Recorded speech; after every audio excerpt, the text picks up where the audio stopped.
Hi, I'm Allen and welcome to Dinato Drawing Podcast episode 34. And today, sobrang solid na naman yung ating guest kasi parang dito natin malalaman kung paano ba maging creative entrepreneur and paano ba siya nagsimula. Kasi ito isa sa idolo ko din to kasi sobrang dami niyang ginagawa and ang dami niya ring natutulungan at the same time. So dito natin makikita kung paano ba gumalaw yung gusto mong gawin at the same time dito ka rin kikita and dito mo makikita yung purpose mo. So bago natin simulan, papakilala ko muna ang ating guest for today.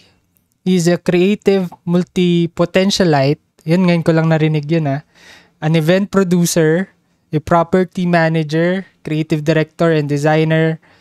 Na-feature na rin siya sa ABS-CBN. Alam ko parang morning show to sa TV. And featured na rin siya sa When in Manila na ang title nung article na yun is The Successful Entrepreneurs Under 30 Years Old. So sobrang solid nung nung ating guest. So without further ado, let's all welcome Carl Vasquez. Yun. Sobrang solid talaga.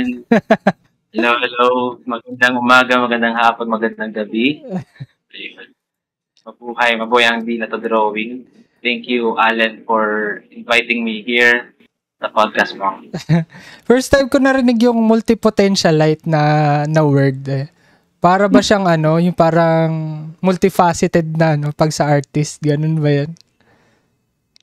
Actually, ko lang din siya. Nasa TED Talk siya. Para kasing dati na lost ako sa ano ba talaga ako, ganyan. Kung ano tawag sa'yo. Kung pwede may para ano ba talaga yung ginagawa ko, ganyan. So, nung sinerch ko siya sa internet, lumabas yung TED Talk. Limot ko yun na yung speaker. Pero sabi niya, parang you are a creative multi-potentialite. So, parang it's a person na ang daming mga creative person in life. So, parang dun kasi okay. So, kaya pala madami din akong ginagawa. Akala ko lost lang ako. Or wala lang akong focus. Pero yun wala. Talagang may ganong klaseng tao na parang jack of all trades. Yun nga. Daming mga ginagawa. Yun. Ayun yung sinasabi nila, di ba? Para pag jack of all trades, master of none. Pero merong tao talaga na maraming kayang gawin, pero mas maganda yung impact na nagagawa mo. So, hindi ka lang nakafocus sa isang aspect ng, Yun yung parang nauso nga ngayon, nung Gen Z, kasi madami daw ganun sa kanila. Kasi siguro, nagmamatter din na nasa internet world na tayo and ang dami ng mga nangyayari, mga trends, technologies, and all. So, parang ang dami ng options yung mga tao para i-express nila yung creativity nila, express nila yung sarili nila. So, ayun. I think nagmamatter din talaga. So, ang unang tanong, mahilig ka ba mag-drawing? Sige, siguro Sige. Oo.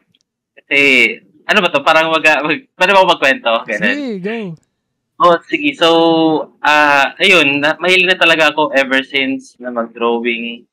Ako yung tipo ng estudyante before, kahit ng grade school ako na pinapagalitan ng teacher. Na bakit mas maraming doodle yung notebook kaysa sa mga note. So, sa mga lessons. So, lagi ako niya nakukunyatan ng teacher ko. Tapos, parang gano'n na talaga yung habit ko na lagi akong doodle ng doodle. Tapos, kahit nung pagdating ng high school, nagka-cutting class ako, legally. Legally? May ganun pala? May legal na pagka-cutting classes. So, yun, turo ko sa inyo guys. So, kapag may mga event every month na mga poster making contest, ayun, laman ako ng poster making contest. Lagi akong kahit na mga ganong kamay. Yung may globo. Lobo, tapos may mga kalapate. May kalapate sa taas. So, talagang gano'n talaga yung meta Tapos, ayun, hanggang sa nung nag-college ako, ganun pa rin. Tapos, naiba lang yung way ng paano ko express or paano ako mag-drawing, ganun. Tapos, medyo na ano lang ngayon, nung medyo tumanda na, ganun. Tumanda. So, parang medyo na-less yung pag-drawing. Pero sa ngayon, medyo binabalik ko siya. And nag-explore na ako ngayon ng mga other mediums. Kung paano. O ng team. Ano ba yung course mo nung college? Connected ba siya sa ginagawa mo ngayon na? About creatives na? Or hindi? Sige. Yung medyo backtrack lang ako. Sorry, medyo madaming kwento lang. Go lang. So nung college ako or nung high school ako, ang gusto ko talagang kuning kurso is animation. Oh. Luckily kasi, merong BS Animation. I think it's the first university, tama ba? The first school na merong animation na in-offer sa Pilipinas. And it's the only school na andun. And ang ano dun is, andito lang, malapit lang sa amin. It's a neighboring province. Nasa Naga lang siya. So, yun sana yung parang inaayag ko nun. Kaso nung time na yun kasi, tatlo kaming mag-aaral na sa college. So, parang pinupush ako ng mga magulang ko na mag-public na lang instead of mag-private. So, parang ganun yung naging dilemma ko. So, parang I have to, parang ipagsangtabi na lang muna yung gusto kong kurso. Tapos, may isa kong friend, sinabi sa akin, kung gusto mo talaga mag-animation, try mo mag-IT. Kasi doon, tututunan lang din naman yun kasi lahat naman yun computer. So, parang ganun yung sinunod kong advice. Tapos, medyo na-disappoint lang ako kasi yung parang animation subject na meron is third year pa. So, parang I waited 3 years bago lang magkaroon ng ganong klase. Ng ganong subject. Tapos, ayun, hindi din kami na pagbukusan professor ko na turuan ng animation. Siguro dahil sa hindi talaga siya So, ang ginawa ko nung third year, sabi ko, sasarili na lang ako. So, dun siya nag-start na, yung alam yung frustration na na parang gusto kong gawin na animation or digital illustration pa. Kasi laging nasa notebook na lang ko and all. Sabi ko, gusto ko ng something digital. So, sabi ko nung time na yun, ang resources na meron ako is personal computer. So, uso pa yun mga tataba ng mga screen, gano'n. Ganun pa yung computer namin. Tapos, ganun pa, parang ang sakit sa mata, pero ganun pinagtsatsagaan. Hanggang yun, ano lang ako sa YouTube. So, laking YouTube Academy talaga YouTube, ako. Pares tayo. Oo. Tapos, parang naging medium ko nun is, Pexel. Kasi yun lang yung parang way na makapaggawa ka ng digital illustration by using mouse lang. So, wala pa kasing pentab, mga... hindi pa uso yun. Oo, kaya ganun. parang luxury yun kapag mayroon kang ganun. So, parang mayaman ka na. Oo. So, dahil sa medyo nagtitipid nga kami nun, so wala kaming masyadong pampili pa. And din nakikita as something na parang sobrang need para sa ako. So, sinagaan ko na hindi naman sa tiyaga, na talagang nagustuhan ko na sobra yung pag-pexel. So, hanggang sa nakilala din ako as pexel artist ng Almada. May mga nasalin akong grupo, ganun, sa Vector X Pexel. So, yun, ang dami mga dyan, kasama ko din si Kenzer sa PXDPH. So, ang dami kong dahil dun sa grupo na yun, medyo mas na-boost yung confidence ko on doing the digital art to Vector and Pexel. Yeah. Nakita ko yung ginawa mo sa The Day After Valentine's ba yun, kila Bella? Yun ba yun na feature na Oo, din yun natutuwa nga ako doon kasi parang sabi ko, na-feature ako sa Viva Films. Parang alternative movie poster, ganun. So, parang nakakatuwa na, alam mo yun, na-feature. Parang it's a big thing for me nung time na yun. Solid nga yun. So, after nung parang yun talaga yung pinursu mo na. After na nung college, yun na yung parang isip mong career mo na ganun yung path mo. Di ba kasi dahil sa naging IT ako, so parang ganun. Kahit nung graduate ako, nag-try ako sa Manila. Sinubukan ko mag-Manila na mag-apply din as digital artist or designer, graphic designer.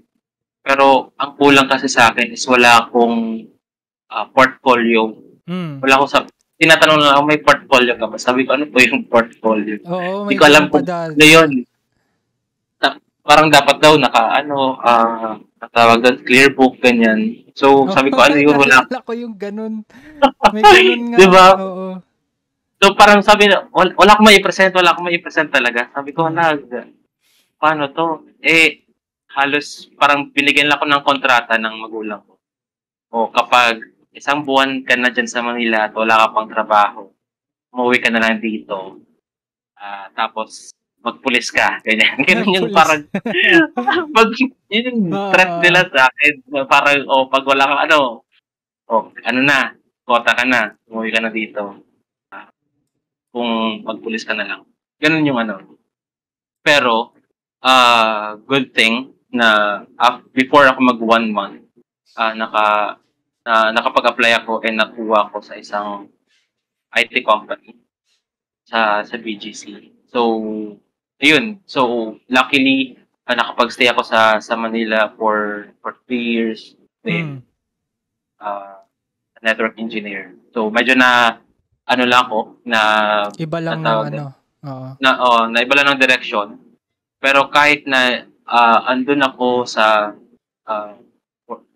IT company na yun for 3 years, ginagawa ko na talaga siya on the side. Yung paggawa ng mga designs, mga ganun. So, parang mas binuboost ko pa yung confidence. Kasi sabi ko, ito talaga yung parang gusto kong gawin. Ganun. Totoo. So, sinusubukan ko pa rin. Nag-drawing ako kahit na paminsan nag-2 shifts ako sa work. Kahit 2 shift na yung kino-cover ko. Kahit pag uwi ko niyan, magdo-drawing pa rin ako, mag-vector pa rin ako niyan. So, alam mo yun, parang, yun lang kasi parang nakakapagpa-fulfill sa akin nung time na yun. Totoo. Somehow, nag-save sa akin, buhay ko sa Manila. Actually, nag-gets nga kita yung ganun parang, kunwari, di ba ginagawa mo yung day job mo? Kahit pahinga, minsan ako, kunwari, edit na yung trabaho ko. Mag-edit ako, pero yung sa akin na. Parang ganun yung break ko. Baliktad na parang personal project talaga. Oo, parang nag-edit ka pa rin, pero yun na yung break mo. Pero gusto mo siyang parang part of pahinga siya na matanggal ba yung pagka-umay mo sa day job or parang ma-break lang yung cycle. Ganun yung ginagawa ko rin. Nagigets ko yung ganun Tapos, ang nakita ko dito is, nung pinursu mo yun, parang, doon ka ba, parang napunta sa marketing side na ng path mo, ng career path mo? Napunta lang ako sa marketing side. Kasi nung nagtatrabaho pa ako actually dun sa IT company, may kumuha na sa akin na client ko pa rin hanggang ngayon na isang natatawa nga ako kasi parang ba't ako napunta dun sa parang health and wellness for mga skin clinic, ganun. Sabi ko parang ba't napunta dito. Pero actually siya yung nakatulong sa akin. Parang sabi, okay, so this is the mga marketing, creative marketing, ganun. So, parang tinuloy-tuloy ko siya. So, kahit hanggang ngayon, client ko pa rin yung kumpanya na yun. So, yun. Parang dun lang siya nag-start talaga. Doon talaga siya nag-start yung parang yung drive mo sa creative marketing, mga ganyan. Oo. Pero Dun dati, siya. sorry. Pero dati ba parang naiisip mo na yung parang career mo sa creatives? Naisip mo na ba siyang mag-start ng sarili or mag-start ka ng sarili or bumuo ng sariling business or ganun? Wala pa or parang gusto mo lang i-pursue yung gusto mong career na ganun? Kung time na din kasi na yun, nung parang paalis na ako ng kumpanya sa IT. Kasi medyo parang na-feel ko na hindi na para sa akin ang Manila. Parang feel ko fast-pacing siya and parang sobra akong nasasayangan sa oras ko dahil sa traffic. Oo, grabe. So, parang sa daming na-consume na oras na to, parang hindi na ako hindi ako na nag-enjoy. Parang I think I had enough for the 3 years na nagstay ako. So, sabi ko, uwi na lang ako ng Bicol. Without any backup plan, nag-quit talaga ako ng work. Sige, parang risk it all, ganyan. So, parang, I think, manageable yung risk na yun. Kasi uwi lang naman din ng probinsya. Uwi lang din sa family. So, parang sabi ko, sige, start ako ng sarili ko. So, nung time na yun, kliyente ko, parang kasi parang yung nag-start ako din sa client ko before, parang project lang siya. So parang one time lang. Tapos parang after a month, nung kasagsagan na to na umalis na ako sa kumpanya ko, parang, Carl, ganito yung gawin natin. Hire kita as a graphic designer, ganyan. Tapos, doon, parang monthly na yung ibabayad ko sa'yo. So, ganun kami doon nag-start. So, parang sobrang, parang blessing yun na umalis ako. Kasi parang, yung time na yun, mapagpupukusan ko na yung client na yun. Kaya, doon parang sabi ko, parang this is it. This is it na nga, parang ganong na. Along the way, kasi parang medyo nakakabisado ko na yung ginagawa. Doon na din ako nag-start din sa mga projects namin sa Albay. Just yung sa AMAC. Kasama ko si Ismael. So doon na namin tinatry din buhayin yung scene sa creative. So, ayun. Hanggang sa dami naming naging projects din na ISMA. May tinry din kaming movie na studio. So, nagkaroon kami ng mga projects sa mga LGUs, ganyan. So, may mga natulungan din kami mga MSMEs sa paggawa ng identity design nila sa mga logos. So, mga ganong projects. So, ganun. Doon nag-start po. Balikan lang natin yung AMAC. Sa mga listeners na yung AMAC kasi yung Albay Multimedia, ano yung A doon? Albay Multimedia Arts Convention. Ayun. Ano siya, para siyang, kung tutusin dito sa Manila is parang Graphica Manila or kunwari Comic Cat or mga ganyan. Yun yung mga nagtitipon-tipon yung mga art entrepreneurs, pwede nila i-showcase yung products nila, yung mga designs nila, tapos pwede nila ipakita sa tao. And dun yung may mga booth, diba? Totoo, yung may conferences na nagtuturo sa mga aspiring creatives na ang ganda nung ginawa nilang move. Kasi ang dami natulungan talaga nun eh. Yan sabi nga ni Carl kanina, yung mga small businesses na nakuha nila yung branded na identity nila. And dun sa topic na yun, dun mo ba naisip na magkaroon ka rin ng sarili na brand? Parang ganun.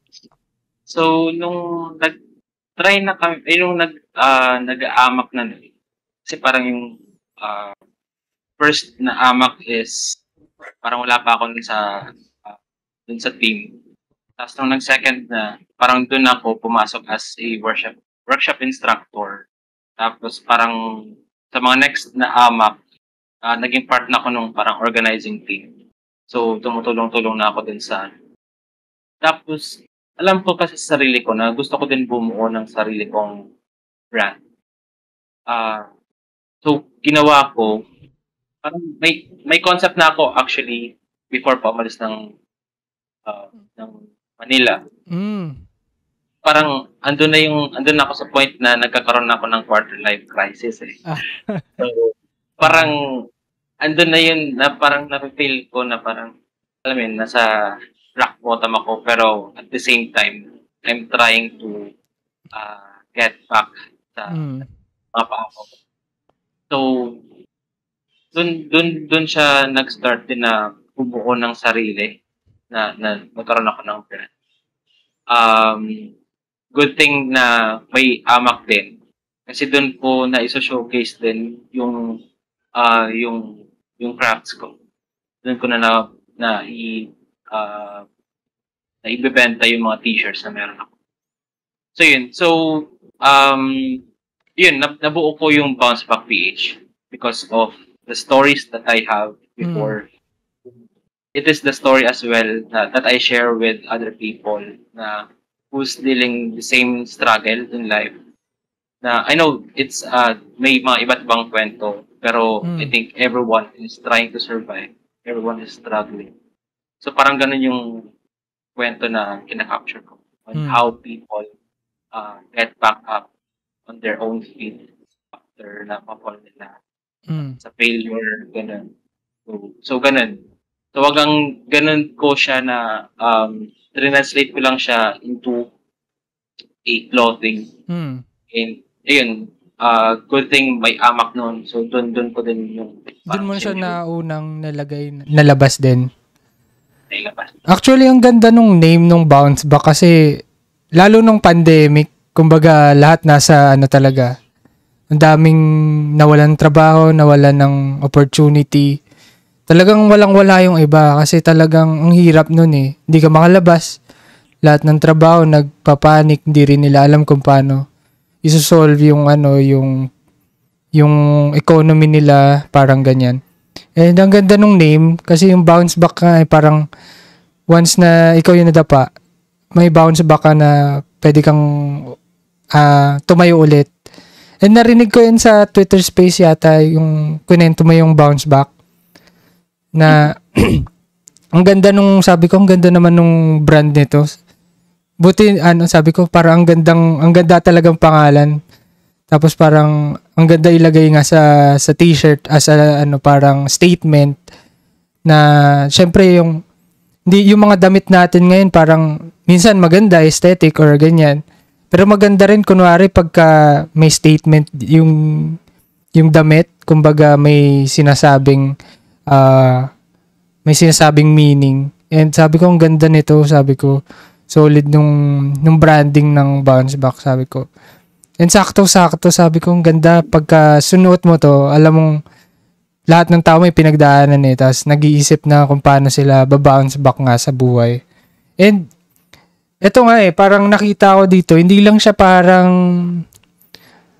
parang hindi lang siya parang business eh. Nakita ko kung paano mo ginalaw yung takbo na nagkaroon siya ng impact sa iba't ibang tao, sa iba't ibang communities. Lalo na nung, alam ko pandemic noon, mga 2020, gumawa ka ng mga donation drive na Bounce Back yung na syempre, ewan ko, ayaw maging political kaso, di ba alam ko nung pandemic kasi talaga ikaw pa yung gagalaw eh. Imbis na dapat sila yung may trabaho eh. Pero, yun nga yung maganda dun sa bakit nga tayo yung gumagalaw. Pero ang ganda pa rin kasi doon talaga nakita natin yung tulutulungan eh. Yung mga community pantry, donation drive, lalo yung mga nasalanta ng bagyo. Ayun parang tayo din yung gumawa ng paraan para makatulong sa iba. Yun yung nakita ko sa Bounce Back na ano yung ginawa niyong way doon? Bakit mo naisip? Kasi, di ba pwede naman pag business, dito ako focus kasi ito yung ko eh. Ang goal ko dito is to profit. At the same time, makakatulong ako pagka lumaki to, pagka nagkaroon ako ng workforce. Pero, From a small business pa lang nung bakit mo naisipan pang tumulong? Ano ba yung nasa isip mo nun that time?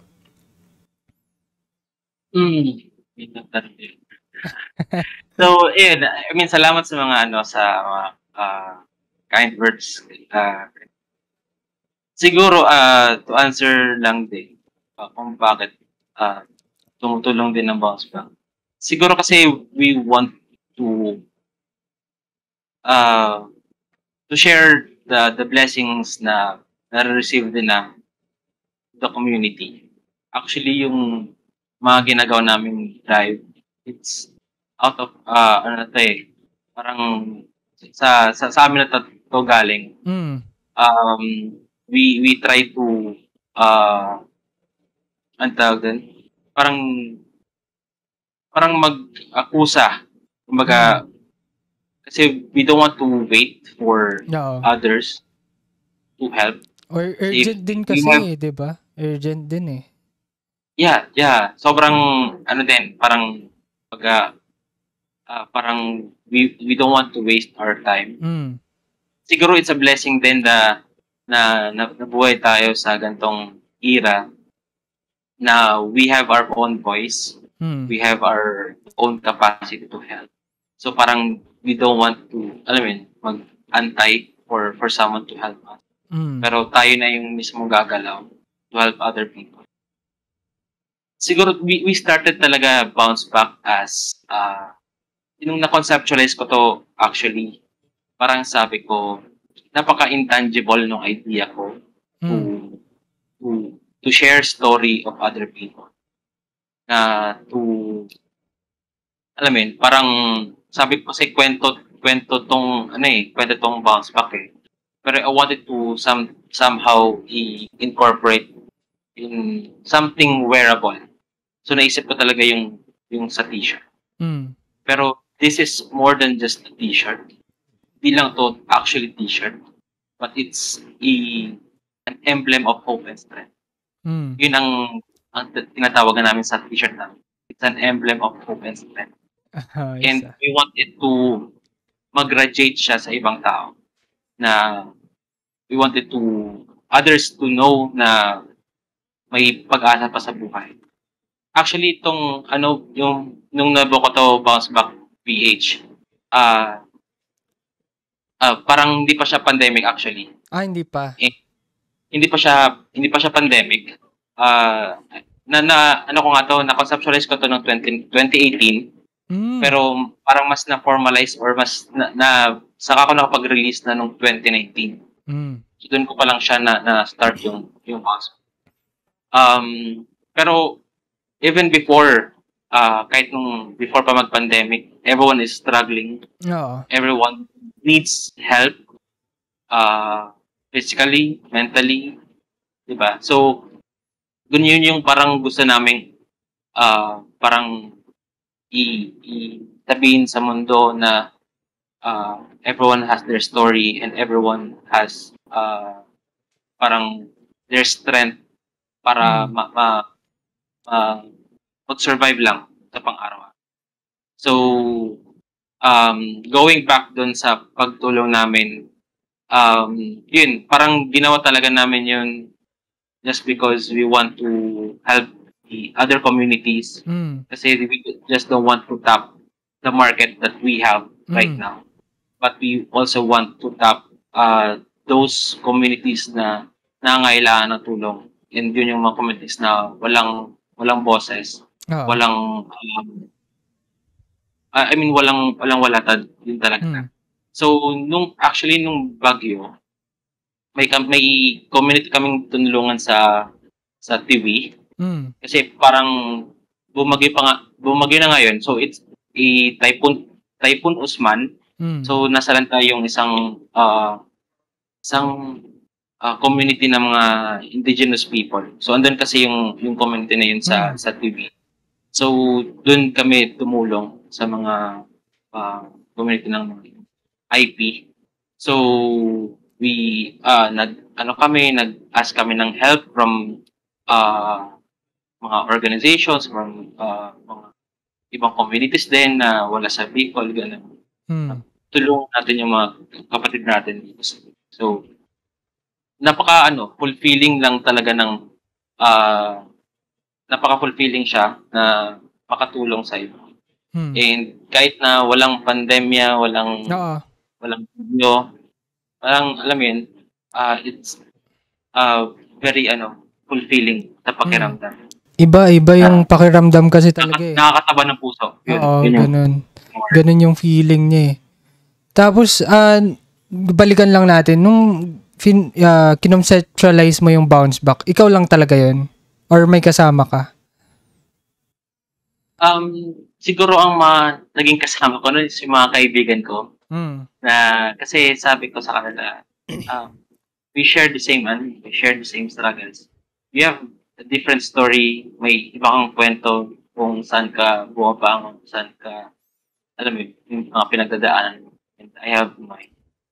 So, parang, yun yung, siguro yung mga stories lang talaga yung parang nag-push sa akin to pursue this brand. Kasi, alam ko kasi na may mga story yung ibang tao na gustong i-share sa iba.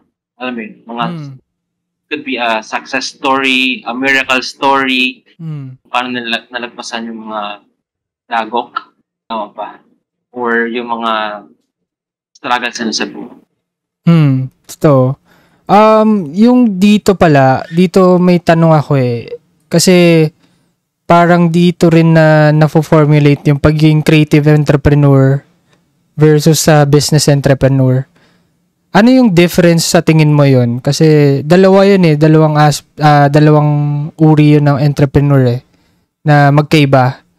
Ano sa tingin mo yung kinaibahan ng... Hindi ko sinasabi kung may mas angat or wala. Parehas naman sila maganda. Ano lang tingin mo yung parang kaibahan niya? Entrepreneur, parehas lang na tunog din talaga. Medyo nalito din ako. May pagkakaiba pala yung dalawa. Siguro sa akin, creative entrepreneur kasi is you try to create something. You try to create something, pero as a creative or as an artist, sometimes parang sinasabi natin sa sarili natin na it's our passion to create something. Pero we don't want it to share to everyone. We don't want to sell to everyone. Kasi we parang gusto natin para sa akin lang. It's very personal. Pero siguro being a creative entrepreneur means na you want to share the world your talent. You want to share kung ano man yung meron ikaw, and you want to express yourself by putting all your personal projects, personal art into something that can be wearable, that can be, na may function. Then, i-share mo yun sa iba na it's ganun yung parang nakikita kong definition para sa akin for being a creative entrepreneur. Actually, tama nga yung kasi yung parang sinasabi mo nga is parang to express or to put out yung creative freedom mo. And dun nga sa bounce back is parang ang nagiging niya is nagkakaroon ng value yung t-shirt. Hindi lang siya pang aesthetic itself eh. Kasi kung business entrepreneur, syempre ita-target niya, ano bang trending ngayon? Ano bang uso ngayon na oversize, tapos ganito design. Yun lang yung gagawin niya. When it comes to sa pagiging creative entrepreneur is, doon yung sinasabi mo, yung expression, yung passion, and nagkakaroon ng value yung shirt na hindi lang siya, bounce back, na ganyan. Maganda lang, angas kasi nito eh, ganyan. May siya eh, parang may story siya behind kada shirt. Yun yung vision nyo na magbigay value dun sa magsusuot. And yun yung nakikita ko kasi yung impact ba, hindi lang siya yung parang ang ganda lang isuotin. Ganun siya eh, parang ganun yung nakita kong ginawa niyo dun sa bounce back. Kaya yun, parang parehas naman maganda eh. kunwari, pag business ka, focus ka dun sa profits and yung numbers. Syempre, yun naman talaga Yun naman talaga end goal, di ba? Pero when it comes to pagiging creative nga, doon ka hanap ng ways kung paano magkaka-value yung pinoproduce mong product. And yun ang nakikita ko sa Bounce Back no? Parang may value yung merch, kumbaga, na hindi lang siya aesthetic talaga yun. Parang ganun siya yung nakita ko.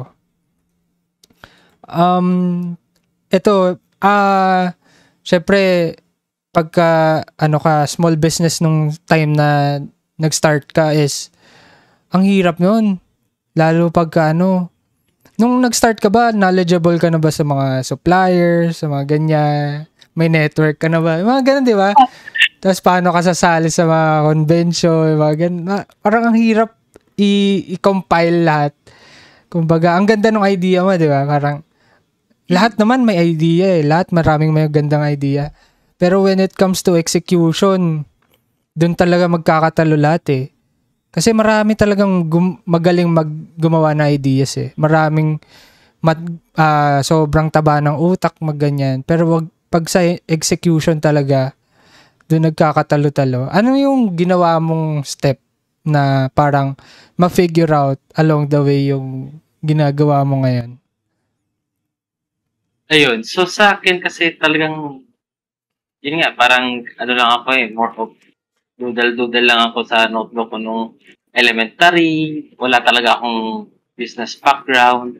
And even nga sa parents ko, wala talagang anything na parang negosyante, ganun. Walang business-related na Walang business-related So, parang nagsarili lang talaga ako nun. Sabi ko, hindi, parang siguro, yung yabang ko na lang or yung lakas ng loob yung lakas ng loob actually parang nanggaling na lang dun sa parang craft na to so parang isip ko ito yun yung ginagawa ko kaya dito ako malakas ang loob na i-present to, ilagay to sa kung saan man na parang damit pa to or kung saan man parang yun yung yun yung sinasabi ko na ito yung parang gusto kong ilabas sa mundo. Pero without considering yung ano pa yung entrepreneur side, alin pa yung business side ng bagay na ginagawa. So parang sige, parang nung time na yun na sabi ko kinakausap pala, sige, parang para lang ng para ganyan. Paano ba? So kahit sa supplier noon, hirap ako kahit hanggang ngayon actually. Pero siguro kapag magsisimula ka talaga, dun mo malalaman na ang hirap pala. Ang hirap palang simulan. Ang hirap palang ipagpatuloy. Kahit yung ipagpatuloy, ang hirap So, ayun, nangangapa ako madalas. Actually, kahit ngayon, di ko masabi talaga na okay ako on how to contact sa mga suppliers ko. Parang kahit na may mga i-release ako, parang paano to? Parang lagi akong nagkakaroon ng challenges. Hindi siya problema, pero siguro challenges siya. Yun.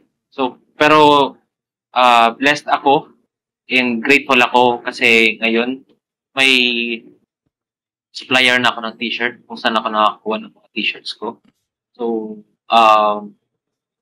and blessed din ako ngayon kasi may malapit na sa akin na kung saan ako pwede magpa-imprenta ng t-shirt na kumbaga noon siguro 3 or 4 years ago hirap na hirap ako paano mag-contact ng mga tao and medyo nangangamba din ako nung time na yun kasi ang daming mga alam mo parang nagsusulputan ng mga ng ng mga mga suppliers, mga ganun. So parang laging may ako nakakatakot. Hindi mo pa naman kilala yung tao. Hindi mo din na nakakasalamuha or hindi mo na-meet. So ganun yung yung parang challenge na nakita ko nung pero sa ngayon I can say sobrang saya ko. Kahit nga kanina nasabi ko yun sa partner ko lalaki. Sabi ko sobrang natutuwa ako ngayon. Sobrang ang saya ng puso ko. Siguro magtatapos yung taon, sobrang saya ko dahil sa na-feel ko na blessed yung brand ko, yung Bounce Back. Yung mga tao na sa paligid ko, na-blessed din. Ayun. Nakakatawa lang talaga na all the things that I've experienced din on how paano ko ginapang din ang Bounce Back. May mga challenges akong na-encounter pero sobrang natutuwa ako kung saan man ngayon ang Bounce Back. And I know sa sarili ko na wala pa yung peak doon. May mga bagay pa rin akong nakakaligtaan. May mga bagay pa rin akong pero natutuwa ako on how this brand transform other people's lives and how this brand reminds people na ipagpatuloy lang yung parang nakita ko rin dito yung yung parang yung sinabi mo kanina na syempre ang dami talaga kunwari gusto mo talaga mag-start ng negosyo or business, parang tatakot magsimula ang daming iisipin. Pero lahat naman yung pinakaunang ginagawa ng tao para maging para maging successful sa isang negosyo is magsimula lang talaga. Sinubukan lang. Talagang hindi mo naman malalaman if ever mag-fail ka or magiging successful ka kung hindi mo susubukan Kasi parang lahat yan mawawala Kunwari, ang dami mo nang iniisip, ganyan, tama na yung mo. Pero pagdating talaga dun sa execution, mamaya maisip mo, mali pala to, tas ito i-adjust ko, ganyan. Ito pala yung next time, ganun. Puro next time Next time, ito na yung gagawin ko. Tapos natututo ka na natututo. And yun parang, wala naman nagturo sa atin. Walang nagsabi sa atin na ganito yung gagawin. Nung sinimulan mo, dun mo nalalaman talaga kung paano i-navigate yung sistema. Pero, along the way din naman, dun ka nakakabuo ng yung network, community. And yun yung importante, lalo na yung value na mapoprovide mo dun sa consumers. Tapos balikan ko na yung community, parang kasi yung sa inyo, parang ang lakas ng bounce back sa area nyo na parang buong community na kayo. Nakita ko yung parang may event kayo, may photo walk kayo dun sa kasama yung Tara Photo Walk tayo na group yun, di ba? Group siya na community ng mga photographers. Ang galing Tapos sabi ko, ang solid, daming tao. Grabe, parang nakita nyo, hindi mo naman kilala lahat yun parang nagsama-sama, parang same goal na gusto lang mag-photo walk, ganyan, mag-picture or Ang galing. Paano mo nasimulan magbuo ng community na ganon? Ano ba yung ginagawa para magkaroon ng community? Sige. Siguro balikan ko din muna yung sabi mo kanina about natututo ka na lang along the way. Kasi, di ba, parang our best teacher din talaga is our experience. Siguro yun yung parang gusto kong i-add lang din kanina sa sinabi mo. Siguro, ngayon, balik tayo dun sa tanong mo about sa community. Ako talaga, I value community. Parang, kasi dun, alam mo parang pag nasa community ka, belong ka, and kumbaga, you're treating yourself as someone na, kunyari, di ba, pag gumatan tayo ng mga event, pag solo-solo ka lang, wala kang kaibigan, parang na-feel mo, lonely ka, ganun. Pero, pag may community ka kasi, nandun na-boost yung confidence, yan. Yung confidence mo, yung moral mo na, parang, yung mga kaibigan ko, or ito mga nakakasama ko sa So, yun yung parang naano ko sa community. Nung nag-start ako ng Bounce Back, parang I created the community na kung saan, alam mo yun, sila yung bubuo ng brand. Actually, yung nung siguro nung pangatlong taon ko, nung third year anniversary kami, na-realize ko din na parang ayoko na nung ako yung gagawa ng brand. Kasi I think they had enough andun na yung mukha ko sa bounce back, pero hindi yun yung gusto kong gawin. I want the community to take control of the brand. So lahat ng decision making lagi kong kinoconsult na yung community. So parang I treat them as someone who's higher than me. Sila yung mga parang bossing ko eh. Sila yung mga sila yung pinapakinggan ko sa ngayon when it comes to how I manage my brand. So every time na may mga ilalabas kami, guys, ano ba yung gusto niyo? Ano ba yung gusto niyong ilalabas natin? Anong kulay yung gusto natin? So lagi kaming may ganun na papapol ako. Kuis, ganito yung sana ganito may i-release kayong ganitong kulay. May ganito kayong i-release na ganito, ganyan. So sabi ko, at least ako, sa sarili, panatag ako na, okay, so ito yung gusto niya, sige, pagbibigay natin. So may mga ganong klaseng ganap sa bounce back. And ngayong taon na to, yung pang-apat naming taon, talagang binus ko yung focus namin when it comes to building our community. So, paano ko nagawa yun? Through our brand brand partners. So, we try to tap with Tara Patawag Tayo na magkaroon ng activity sa community. Karoon ng, baka may sa community kasi baka may mga photographers doon eh. So we created an event, an activity wherein mapukaw yung confidence ng ibang tao lalo sa community. Baka may sila na gusto na photography ganyan. So we did that. So parang lang din. So parang any activity na meron ang sa Discord, 'di ba? Na parang ano yung mga gusto niyo, ganyan. So, lahat may mga ganong klase. So, ngayon, medyo ini-interpret ko lang siya and ginagawa ko siya through events face-to-face, ganyan. So, ganun, minsan may ginagawa kong activity for the community na, tara, art tambay tayo. Mga therapeutic art tambay, or art session. It may be on a cafe, ganun. So, may times na kahit may mga times na konti lang kami, mga ganun. So, lahat ko siya kinakamusta, yung mga ma-attend. Kamusta kayo? So, habang nagkukulay kami ng mga gawa kong mga illustration, nagkakwentuhan kami, mga ganun. So, that's how I, parang, paano ko siya ginagawa or paano ko binavalue yung community ng Bounce Back. So, I really tap with other communities na baka matulungan din kami. Kasi I believe na no one is an island. So, I try to do it together. Ayoko yung parang CEO, gano'n. Kaya, dati, sinasabi ko, I am the CEO of Bounce Back. No, ayoko na maging CEO of Bounce Back.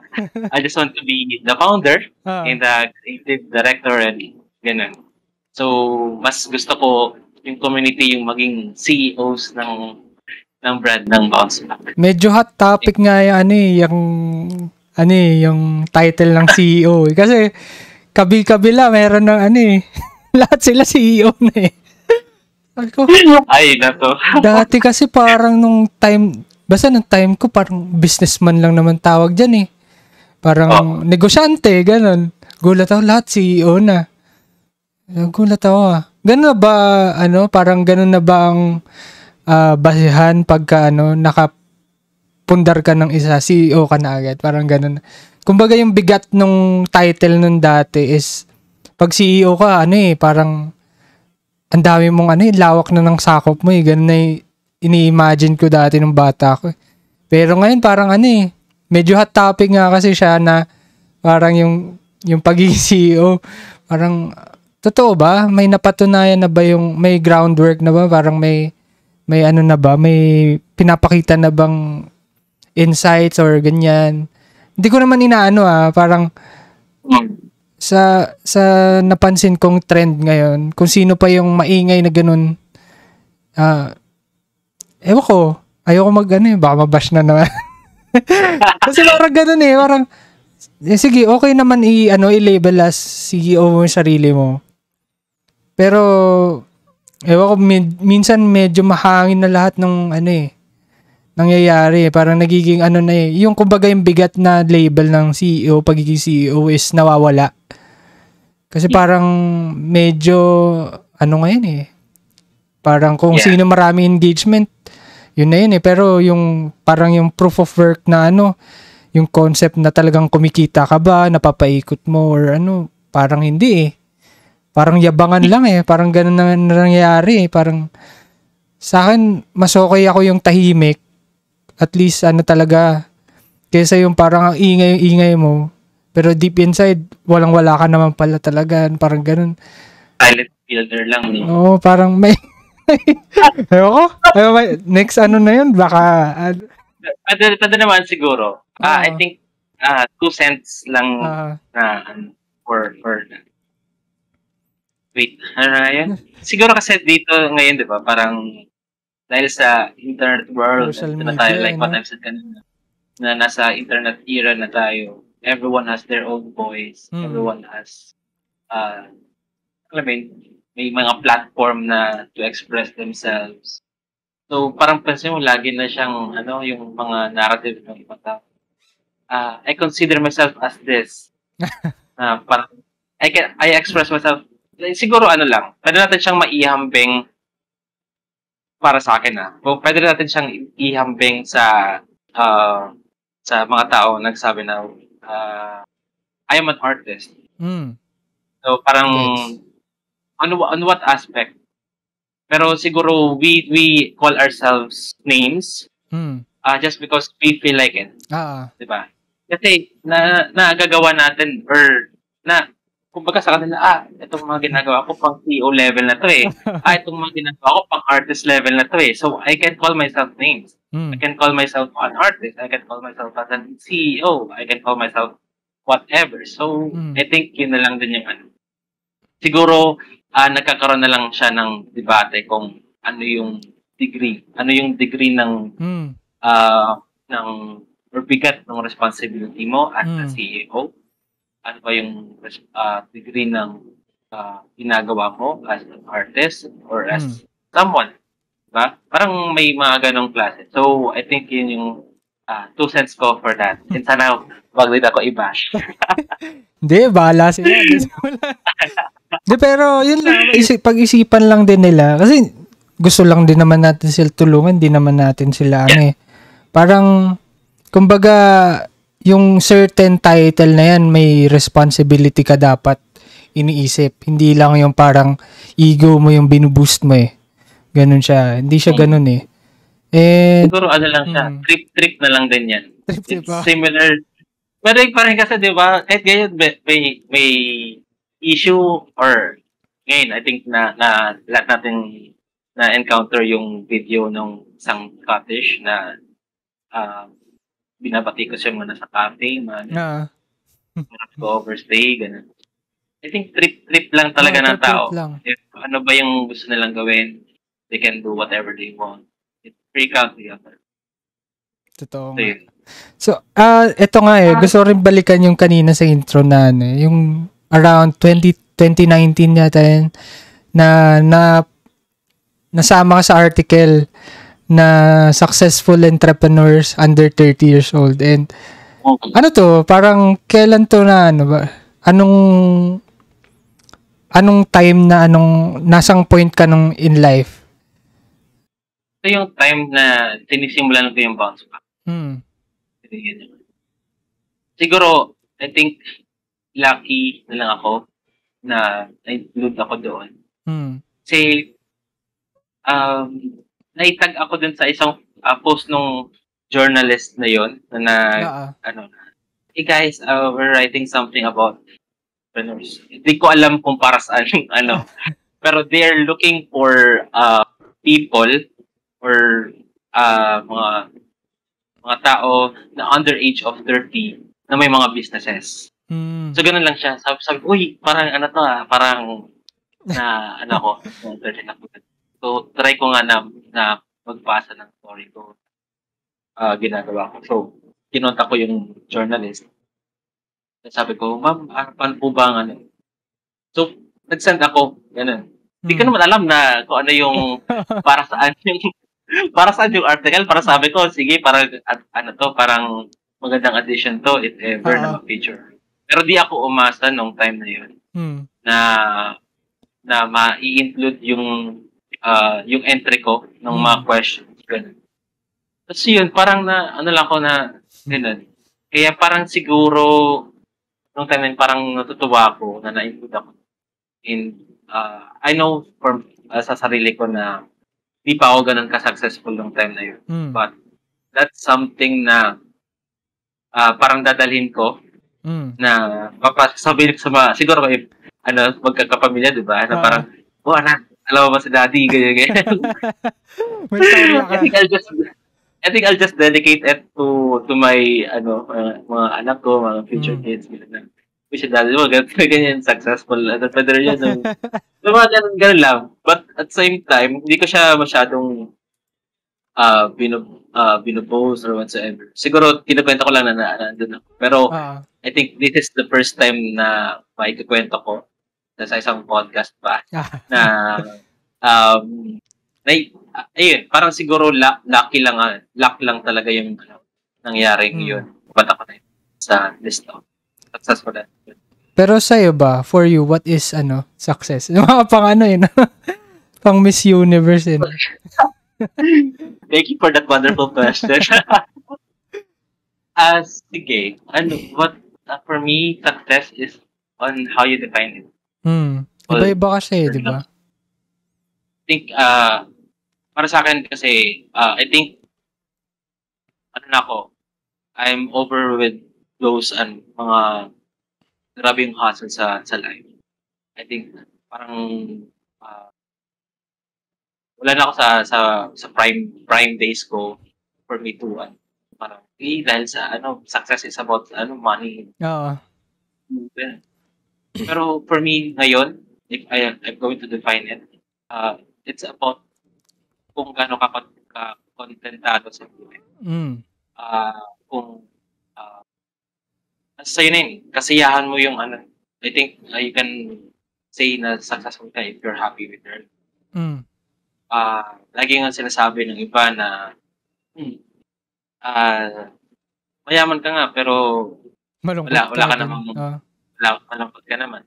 So ganun. Sa ngayon, I can say na successful ako just because happy ako na magtatapos ang taon. Masaya yung mga tao na nasa paligid ko. Healthy yung mga magulang ko. May trabaho. Yung partner ko nasa magandang kondisyon. Yung magulang ko, nakapagkapatid ko, safe sila, saan sila. So, I think yun yung parang regalo or nasabi ko na success year. Balikan ko yung yung sabi mo yung mayaman naman ako pero malungkot. Parang masyadong niromanticize ng ng pagiging Pilipino yung pagmayaman ka. Malungkot pamilya niyan, nag-aaway. Parang ganun. Na kasi sa telenovela . Pero ang dito nakikita ko yung educational system ba, kumbaga, what if maganda yung turo sa atin financially, yung mga ganyan, economically, nabigyan ng chance yung mga tao, yung mga bata dati, na to handle finances very well, ganyan, paano mo gagamitin. Hindi lang naman kasi finance yung pagiging successful . Kumbaga yun nga yung sabi mo, lahat ng content mo sa buhay, lahat ng mahal mo sa buhay, maayos yung lagay, maganda yung kalusugan, ikaw maganda kalusugan, ganun . Parang, kumbaga yung security ba, pagka nailagay mo pa yun sa pamilya mo, na hindi kayo magugutom, hindi kayo, may bahay kayong matutuluyan, ganun . Parang, kung hindi siya na-romanticize na parang pagmayaman ka, pangit na ugali mo, ganyan, malungkot buhay mo. Pero pwede mong, you can have both . Parang pwede kang maging mayaman, pwede kang maging mayaman na masaya, ganyan. Mabait ka, maganda yung buhay mo, marami kang tinutulungan. Ganun . Parang masyado lang sigurong na na brainwash yung ganong concept. Pero ngayon 2023 na, parang nag-iiba na kasi yung yung parang galaw ng mundo eh. Ngayon parang ang dami ding gustong tumulong. Pag mayaman sila, mas gusto nilang mag-share ng blessings eh. Parang nag-iiba na yung takbo ng mindset ng ibang tao. Pero yun nga, ikaw rin magde-define ng success sa'yo, na hindi lang siya na-measure sa financial capability mo, kundi dun din sa mental stability, physical condition. Ganun eh. Ang dami mong kailangan i-consider kung paano ka magiging successful. Pero yun, kanya-kanyang trip lang yun. Di ba sabi mo, kanya-kanyang trip. Yeah. Kanya-kanyang trip. Kanya-kanyang trip lang. Siguro di ko naman siguro yun na-generalize na lahat ng may hindi. Gets ko naman yun. Oo. Na parang everyone has their own story to tell on how they define their success. And paano lang kahit maraming pera masaya. So, yeah. Ito pa, parang ang nakita ko, kasi diba yung scene nyo as within Albay, Sorsogon, talagang nakita ko yung pinadayo mo pa nga si Kiyo dyan sa sobrang solid. Sabi ko, si Kiyo yun napunta sa nakita ko nasa Mayon eh. Sabi ko, si Kiyo nandun sa So, nakita ko may bounce back. Sabi ko, solid talaga to Sabi ko, parang ito yung tanong ko. Sayang, what if sana yun eh. Isang malaking what if yun eh. Kung may nanalo sana medyo diverse sana yung opportunities eh. Ang napapansin ko kasi, yung art scene dito is very centralized sa Manila eh. Kumbaga, halos lahat ng opportunities, hindi ko sinasabing lahat ng nandun nakafocus Pero kung reality speaking, lahat ng opportunities halos nasa Manila eh. Kumbaga, ang daming magaling na artist, ang daming magaling na creative entrepreneurs, ang daming gustong, ang daming talented. Pero nagsisiksikan sa Manila eh. Kumbaga, lahat kasi doon yung highlights eh. Parang, may event dito sa mall, dito sa Pero kung, what if pagka na-diverse siya, kumbaga meron kunwari sa inyo meron eh. Meron sa Sorsogon, sa Albay, sa Bicol, sa Baguio, sa Batangas, Laguna. Kumbaga, kung ganun siya ka-diverse yung opportunities, na same highlight, same parang, kumbaga yung event na yung parang bigat na ma-discover ka na artist, na magaling na artist. Kung ganun yung nangyari, parang feeling ko hindi lang yung artist yung matutulungan, kundi yung buong community eh. Kasi doon lalabas yung mga opportunities eh. Magkakaroon ng art bazaars, mga ganyan, negosyo, small businesses. Ang dami. Domino effect na siya eh. Ano sa tingin mo, bakit ganun yung ano yung pwedeng gawin? Like yung ginagawa nyo, ano yung pwedeng gawin na to inspire other places to establish a community, creative community, to give opportunities to other artists, lalo na dami talaga magaling dito. Ayun. So sa akin kasi, paano ba magsisimula sa ganun? Siguro looking back na lang din, nung nag-start kami, nakita namin kasi na there's a problem. May problem kami nakita ng time na yun, na nung nag-start kami ng AMAC. And even before, I'm conducting art workshop before pa man mag-start yung AMAC. Then, sabi ko kasi, there's a problem. May parang may kulang na parang pwede mong gawin. Pero yun, parang masasabi kasi na hindi talaga siya drastically na-feel namin na transform na to as a creative. Okay. Maging okay na yung mga events namin for AMAC. So, lahat kami nangapa din talaga. Lahat kami sinubukan namin ano ba yung mag-work, ano ba yung hindi, ano ba yung pwedeng idagdag, ano ba pwedeng ibawas, ano yung parang hindi pumapatok, ano ba yung pumapatok. So, ganun kami, parang testing waters lagi. Oo. Parang sige, may problem tayo. Ano ba yung problem? Wala masyadong opportunity for the creatives. Dinefine namin yun. Ba yung paano ba namin mabibigyan ng opportunity yung province or yung city or yung lugar na magkaroon ng ganitong klase ng opportunity for the artist.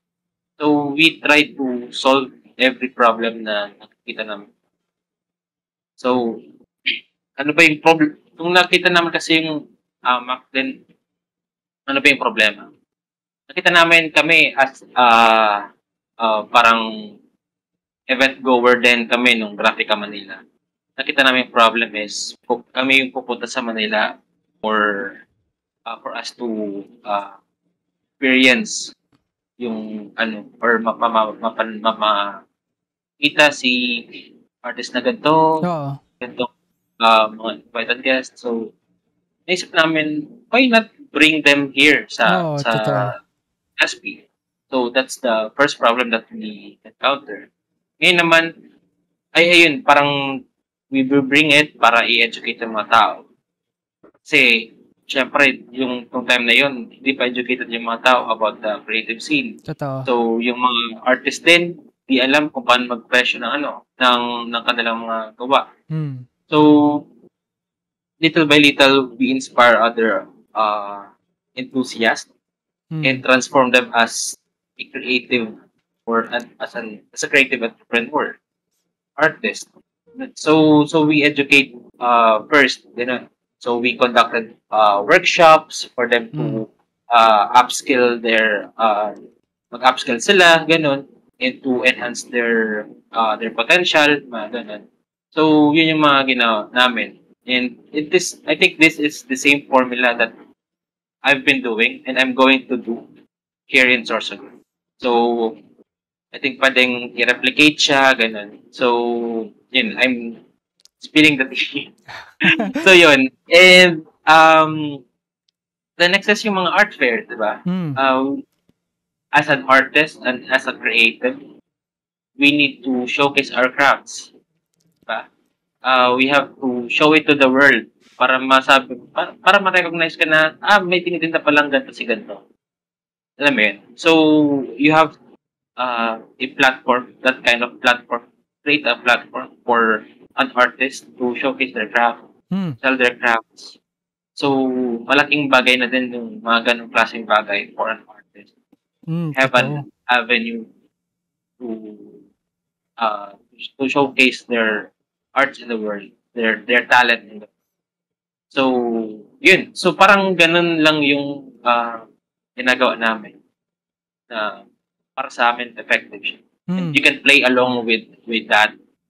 You can create something na parang talent showcase, something like that. Para lang mabuhay. And yun, yung mga nasabi ko is just some ideas lang din. Pero it will depend siguro sa lugar. Pa yung gusto ng tao. Depende rin talaga. Really have to research your market. Have to study them. Ano ba yung gusto ng tao. Baka di ba parang nag-create ako dito ng something na parang mga circus or mga ganyan. It's a different kind of art form. Pero it's not something na gusto ng mga tao. So, you really have to study the market. And then, if you'll know, then saka lang gagawin. And yun, execution talaga. It's tough. Execution like what talaga. I've said kanina, mahirap siya.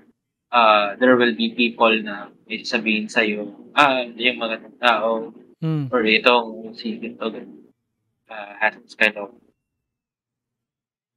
intention, mga ganun. Pero, you have to brush it off and ituloy mo lang kung ano yung parang gusto mong i-pursue sa corporate. Mga ganun. So, that is the struggles and challenges na na-face namin. And na-face ko din when doing that kind of for that trade. So, yeah. Ang ganda nun, parang talaga parang trial and error talaga siya Hindi siya mawawala Kumbaga, yun nga, parang nahanap niyo yung problem na what if dito naman sila. Kasi ang sikip-sikip na dito sa parang what if naman simulan natin, ano yung mangyayari in the future, parang ganun para malaman nyo kung talagang effective. Tapos hanggang ngayon tuloy-tuloy naman siya parang yun yung nakakatuwa dun kasi sinubukan nyo talaga kung paano ano yung mangyayari. And ito last na lang, no, kasi ang dami nga ngayon, lalo baka sa inyo marami rin na creative entrepreneurs na gusto mag-start, gusto i-pursue yung gusto nila, yung passion nila. At the same time, dun sila kikita, dun sila mabubuhay. May advice ka ba sa kanila na pwede nilang gawin para ituloy itong ganito? Para sa akin, just have to show the world ano ba yung talent na meron. Huwag kang mahihiya to showcase alin man. Huwag mong i-overthink masyado yung mga bagay-bagay. Pakita mo lang, siguro you'll learn as you progress. Okay. I think yun yung parang one thing na parang itong ibahagi sa kanila.